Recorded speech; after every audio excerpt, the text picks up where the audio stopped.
क्या भाग्य को कोसने से दुख खत्म हो जाएगा? नहीं ना। तो फिर क्यों भाग्य को कोसें? इससे तो बेहतर यह है कि आप उस तकलीफ को दूर करने के लिए मेहनत और उपाय करें। फिर देखिए कैसे दुख आपका दामन छोड़ के जाता है। वैसे दुख सभी दिन के लिए नहीं आती है, ये तो भगवान का बनाया हुआ नियम है। जैसे दिन के बाद रात, रात के बाद दिन होता है, उसी प्रकार दुख के बाद सुख और सुख के बाद दुख आता है। और हाँ, एक बात और, भगवान किसी को दुख नहीं देते हैं।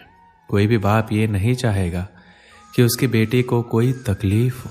हम सबके पिता हमारे भगवान हैं और हम सब तो उनके बच्चे हैं। तो अब आप सोचिए, क्या भगवान हमें तकलीफ देंगे तो उन्हें पीड़ा नहीं होगी? वो भी यही चाहता है कि हमें कोई तकलीफ ना हो।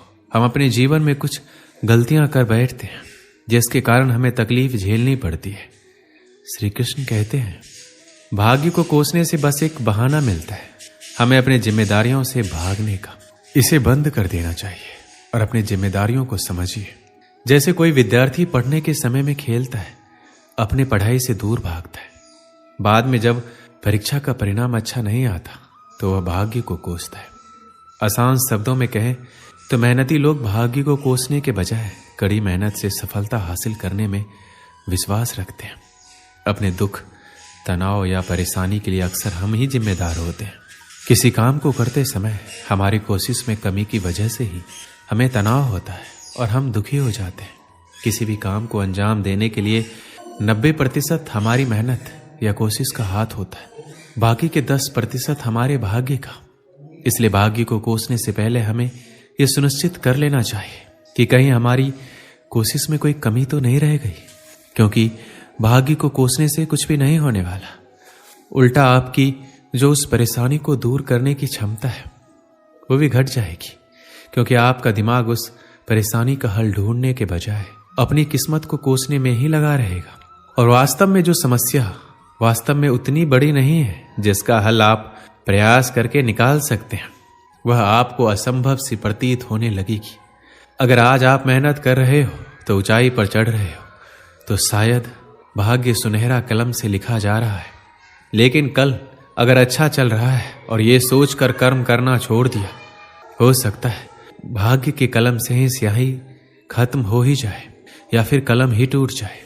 ये वो स्थिति है जब इंसान अपने आप को बहुत ही असहज महसूस करता है। और समस्या कोई भी हो सकती है, मगर इससे उबरना जरूरी है। अगर जब भी कभी ऐसी स्थिति का निर्माण हो तो हमें अपने रिश्तेदारों या मित्रों की सहायता लेनी चाहिए। और अगर कोई सहायता ना भी करे तो हमें हिम्मत ना हारते हुए अपने बलबूते पर उस समस्या से निपटने की कोशिश करनी चाहिए। सबसे ज्यादा तनावपूर्ण और परेशानी वाला जीवन एक ईमानदार आदमी भोगता है। सीधे पेड़ पहले कटता है और बुरे इंसान तनाव रहित और परेशानी मुक्त जीवन जीता है और अन्य के मुकाबले ज्यादा जीता है। एक बार ऐसा ही हुआ भगवान शिव के साथ। भस्मासुर ने शिव की तपस्या की और भगवान को खुश करके भस्म करने का वरदान ले लिया। अब उसकी नीयत खराब हो गई और शिव को ही भस्म करने पर उतारू हो गया।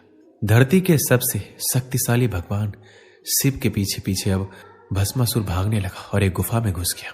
जब ये खबर विष्णु जी को लगी तो वो दौड़े चले आए। भस्मासुर शिव को भस्म कर मां पार्वती को पाना चाहता था, तो विष्णु जी ने मोहिनी रूप लेकर एक स्थान पर नृत्य करने लगे। भस्मासुर ने सुंदर कामुक मोहिनी को देखा तो वहां पर उस मोहिनी के मोह में उलझ गया। मोहिनी बोली, मुझे तुमसे कोई ऐतराज नहीं है, बस मेरे साथ नृत्य करो और मुझे जीत लो। भस्मासुर तुरंत राजी हो गया, मोहिनी की तरह नृत्य करने लगा।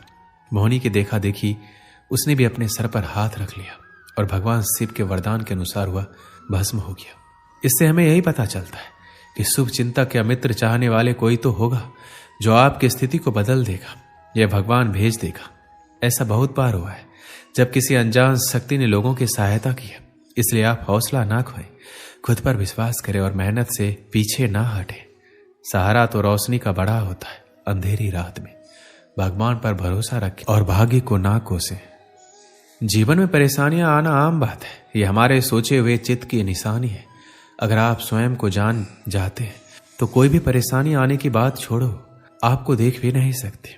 स्वयं को जानने के लिए समय निकालिए मतलब अपने आत्मा को जानिए और आपकी सारी परेशानी खत्म हो जाएगी। ऐसा नहीं है, इतनी बड़ी दुनिया में कई तरह की संभावनाएं होती है, जिसे आप भाग्य भी कह सकते हैं। आप किस दिशा या किस जगह पैदा होते हैं यह आप पर निर्भर नहीं। आप स्वस्थ होंगे या बीमारी से ग्रस्त हो जाएंगे, यह आपके माता पिता और आपके पालन पोषण पर निर्भर करेगा, आप पर नहीं।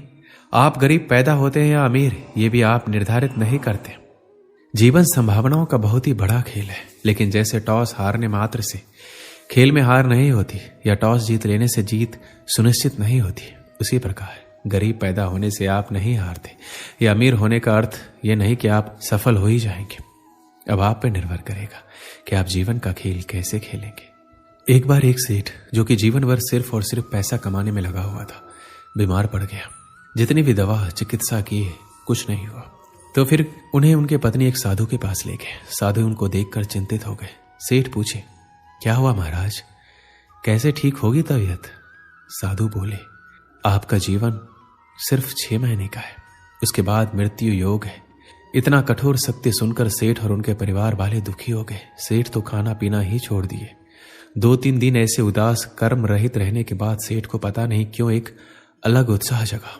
वो सोचे कि अब तो मरने वाले हैं, तो क्यों ना खुलकर जिया जाए। उन्होंने 6 महीने तक खूब दान धर्म सत्संग किया। अपने नौकर के बच्चों को पढ़ाने भेजा अपने खर्च से। हर दिन 50 से 100 लोगों को खाना खिलाया। ऐसे में उसके घर वाले चिढ़ने लगे कि सेठ सारी कमाई खत्म कर देगा। इसको लेकर उसके अपने बेटों के साथ झगड़ा हो गया। उन्होंने जिद करके अपने अपने हिस्से की जायदाद बांट लिए। सेठ को तभी पता चला कि जिंदगी भर इतना मेहनत प्रपंच शादी करके जो पैसा वो कमाया था, उसके दुख में वही पैसा उसको सबसे अलग कर दिया। उसका मोह भंग हो गया। वो और आग्रह करके धर्म किया, नए नए पेड़ लगाए, गौ सेवा किया। लोग भी उसे चंद महीनों में कंजूस सेठ से दयालु सेठ बुलाने लग गए। अब और 15 दिन बाकी था उसकी मौत का। सेठ अपना बचा हुआ घर और थोड़ी जमीन बीवी के नाम लिख दिया। 10 ब्राह्मण बुलाया, उन्हें खाना दिया और संन्यास ले लिया। सन्यासी बन सेठ गली गली घूमकर भगवान का नाम जपने लगा, मंदिरों में सोने लगा। अब उसे मृत्यु का भय भी नहीं था। वो उल्टा मरते हुए कैसे भगवान का नाम जपे, इसलिए सोना भी छोड़ दिया और नाम जाप करने लगा। आखिर में मृत्यु का दिन आया।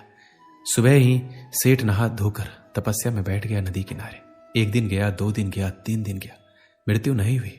सेठ रोज सोचता, आज शायद मृत्यु होगा, लेकिन होता ही नहीं। आखिर में ऐसा करके जब 5 दिन हो गए, सेठ मुश्किल से चलकर थोड़ा अनाज भीख मांगने गया। रास्ते में वह साधु महाराज मिले और उसकी मृत्यु के बारे में बोले, जो उसकी मृत्यु के बारे में बताया था। उसने साधु से पूछा, आप तो बोले थे हमारा मृत्यु होने वाला है, अभी हम मौत का इंतजार कर रहे हैं लेकिन आ नहीं रही है। साधु सेठ से कहा, आप बताओ इस 6 महीने में अपनी मौत को लेकर कितना डरे हो? सेठ ने कहा, पहले कुछ दिन को छोड़कर कभी नहीं, अभी तो गले लगाकर बैठा हूं। साधु पूछे, इतने दिनों में तबीयत कैसा है? सेठ को तभी एहसास हुआ, आजकल ना उसका तबीयत खराब रहता है, ना ही मानसिक रूप से तनाव में है। अब सेठ को समझ में आया कि उसकी बीमारी उसके शरीर से अधिक उसके मानसिकता से जुड़े थी, जिसको उसके कर्मों ने कुचल कर रखा था।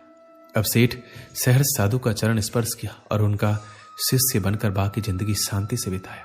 ये कहानी भले ही काल्पनिक हो, लेकिन भाग्य कैसे मनुष्यों के कर्मों से जुड़ा है उसके बेहतरीन ढंग से प्रतिपादित करता है। दोस्तों, इस वीडियो में बस इतना ही।